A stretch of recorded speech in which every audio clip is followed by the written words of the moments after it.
let's talk about Scarlett Johansson. This dropped last night. A lot of people were talking about it. Pretty hyped up stuff. Scarlett Johansson attached to the Batman 2. Now, this is a weird one. First broke hours before anybody else by Giant Frickin' Robot. Now, I do understand Giant Frickin' Robot has a checkered history, but dude, they've actually gotten stuff like this before, right, as well. And they're not like completely full of it. I mean, I think they just take too many chances, you know, probably playing a little bit too much the clickbait game, like maybe a Majestic. But it doesn't mean everything they say is false, and you have to be able to discern that, right? So, Giant Frickin' Robot puts out hours before everybody. Nexus Point News was the next up. They had it, I don't know, an hour, maybe 2 hours after Giant Frickin' Robot. Jeff Snyder confirms it. Grace Randolph confirms it. The trades confirm it. Holy shit, Scarlett Johansson in talks, not fully attached, but in talks to be in the Batman Part 2. Now, it started to come out last night that she was going to be a villain. And I think Grace was one of the people that sort of hinted at this. I think even Snyder might have hinted at this pretty quickly as well. So it seems as though she could be a villain. I kind of just went to Poison Ivy because I kind of heard some stuff about Poison Ivy, but a lot of people said it was not true, including Jeff. Jeff notes in his newsletter that he dropped this morning that the reason he believes it's not Poison Ivy is because Matt Reeves said the villain of the movie is one we have not seen in live action yet. But I don't know that Scarjo is the main villain of the movie, although there is some indication that that's probably the case, right? So that's kind of interesting. I still think it could be Poison Ivy, but, you know, signs pointing to probably not, okay? Some people think it could be the love interest, because that's another thing that was out there, love interest potentially for Bruce. And by the way, Selena Kyle's not in this film. Wonder why? Crazy. Okay, so going new love interest, new villain, pretty interesting stuff there. So then that takes us to this morning when Jeff Snyder dropped in his newsletter some more juicy info on this. Okay, so this is new, probably not out in a lot of places right now.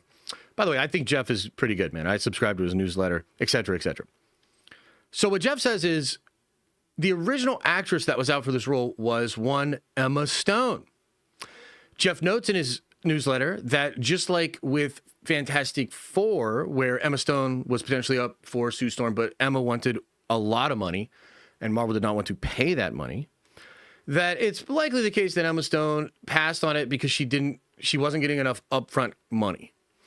According to Jeff, Scarlett Johansson and her team found out about this and pursued the role pretty aggressively. And Jeff says that it's likely the case that Scarjo accepted a lower front end value and took points on the back end. She took a percentage, meaning she really believes in the project. Okay, pretty wild stuff. So I think what that kind of leads us into, as far as like a question and, oh man, what does this mean for everything? What villain would Matt Reeves' first choice be Emma Stone? And how might Scarlett Johansson also potentially be able to fit into this? Because from what I understand, it's just discussions. She might not actually be attached to this thing. She might not actually do it, right? But she's aggressively going after it. So it's the ball's probably in the court of Matt, which I think he should pull the trigger on.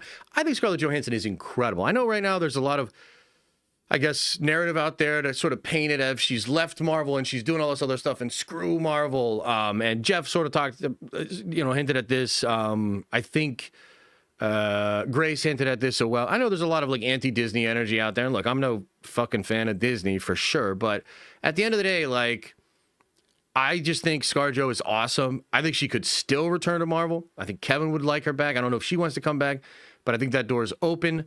At least part of the door is open. And I think Scarjo is fucking awesome, dude. She should go out and slay in as many roles as she possibly can, especially as the age of the movie star dwindles and dies before our eyes. So look, get your bag, get your money, girl. This is awesome. And I think she'll be great. But the question is then, what villain would Matt Reeves be cooking that you could see an Emma Stone as his primary choice, his first choice, and yet also see Scarlett Johansson kind of fit into? What villain could that be? The Croc, absolutely. Mad Hatter, I guess. Phantasm, that's the one from the Mask of the Phantasm, which I probably got super ADD and forgot to actually explain. So Mask of the Phantasm is a movie that's considered one of the best Batman movies ever. An incredible animated movie.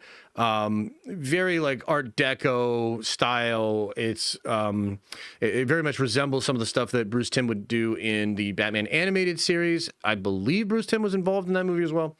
And in that movie, there's a love interest of Bruce that ends up being this crazy villain, Phantasm. And wow, crazy, crazy twist. Very, very exciting. So maybe, yeah, I don't know. I mean, I'm still kind of stuck on Poison Ivy for whatever reason. You know, like I just see her as Poison Ivy. I think she would be an incredible Poison Ivy. And I don't know, maybe she's only a part of the villain. I mean, Ivy's worked with other villains before in comics, so it could be something like that. Yeah, interesting. What do you guys think? Jeff said it's not Poison Ivy. Yes, and in his newsletter, he says he thinks it's not Poison Ivy because Reeves had said it's a villain we haven't seen in movies before. Right. So again, I don't know. It's probably not Poison Ivy, but I'm not going to personally rule out Poison Ivy. Poison Ivy is the most famous female villain besides Catwoman. Is that true? Maybe. But would Matt do a non-realistic character like Poison Ivy? So I don't know, because I mean, Matt's talked about doing other crazy things in these movies. And remember too, they cut this scene from the first film, but there was a Halloween party where people were dressed up as Superman, Wonder Woman, and some others. So there was potentially a version of Reeves stuff where there was Justice League members. Why isn't Zoe, Catwoman, not coming back? I don't know. We've seen Poison Ivy on screen before. Yes, we have. Uma Thurman played a brilliant version of Poison Ivy, I thought, in Batman and Robin, which is a super campy one, but I think it's still fun, man. I like that movie. It's wild, though. Like, the one-liners from Mr. Freeze in that movie, amazing. Like, frankly, amazing. So, kind of reminds me of the old Adam West stuff. Reeves doesn't follow the bandwagon. He gave us Colin Farrell as Penguin. Ooh, fair. Phantasm makes the most sense. Yeah, I could see that. Court of Owls. I mean, It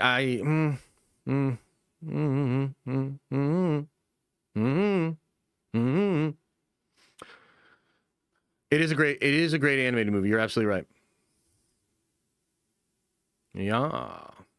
Yeah, I've seen a lot of people saying Phantasm as well. I think that's probably the fairest, safest pick or whatever, but I still think it would be cool.